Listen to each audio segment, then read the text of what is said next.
আমাদের প্রিয় পীর দরবেশ সালমান এফ রহমান ক্ষমতার বিকেন্দ্রীকরণ না করে ক্ষমতাকে নিজের হাতে পুঞ্জীভূত করেছিল।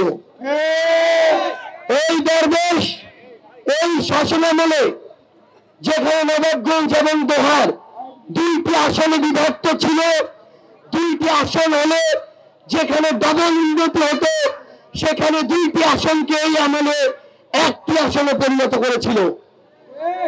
আমরা দেখছি এই দোহার ঢাকা জেলার একটি উপজেলা এবং ঢাকার এত নিকটে আছে, ঢাকা থেকে 300-400 কিলোমিটার দূরে একটি জেলায় গ্যাস পৌঁছে যায়, অথচ এই জোহারে আমার মায়ের ওই চুলায় গ্যাস পৌঁছায় না।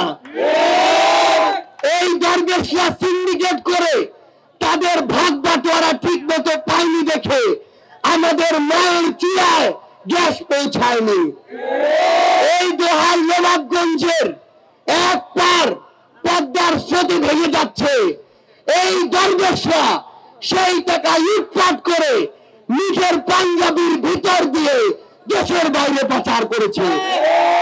এই দরবেশরা শুধু একটা ব্যাংক থেকে 30,000 কোটি টাকা লুটপাট করেছে। এই টাকা যদি রাষ্ট্রের হয় তাহলে এই টাকা জনগণের, এই টাকা আমার আপনার। এই দরবেশরা মুখে দাড়ি রেখে মাথায় টুপি দিয়ে গায়ে পাঞ্জাবি পরে এইভাবে আমাদের ইসলামের মূল্যবোধকে অপব্যবহার করে মানুষের রক্তকে শোষণ করেছে। এই দরবেশদের উত্তরসূরিরা প্রত্যেকটা জায়গায়, প্রত্যেকটা স্ট্যান্ডে, প্রত্যেকটা জায়গায় চাঁদাবাজি করেছে। এই দরবেশের উত্তরসূরিরা যেখানে পছন্দ হয়েছে সেখানে ভূমি দখল করেছে।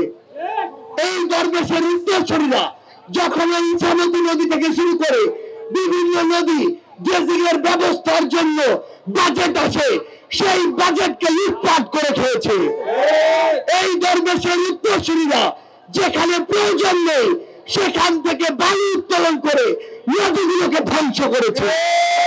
এই দরবেশের উত্তরসূরিরা যেই দোহারকে পুরো দেশের একটি আইকনিক উপজেলা করা যেত, আমার এই খেটে খাওয়া মানুষকে স্বাবলম্বী করা যেত, সেই মানুষগুলোকে পরনির্ভরশীল করে তুলেছে।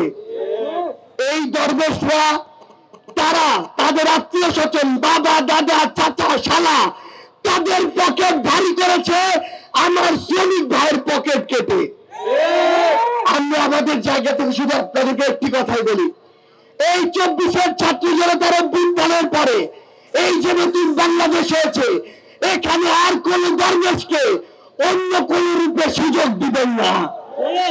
এরা প্রথমে বিভিন্ন রূপে আপনাদের সামনে আসবে, কিন্তু এরপরে ওই বিগত দরবেশদের মতো আপনাদেরকে আবার হয় দাস বানাবে, না হয় দালাল বানাবে।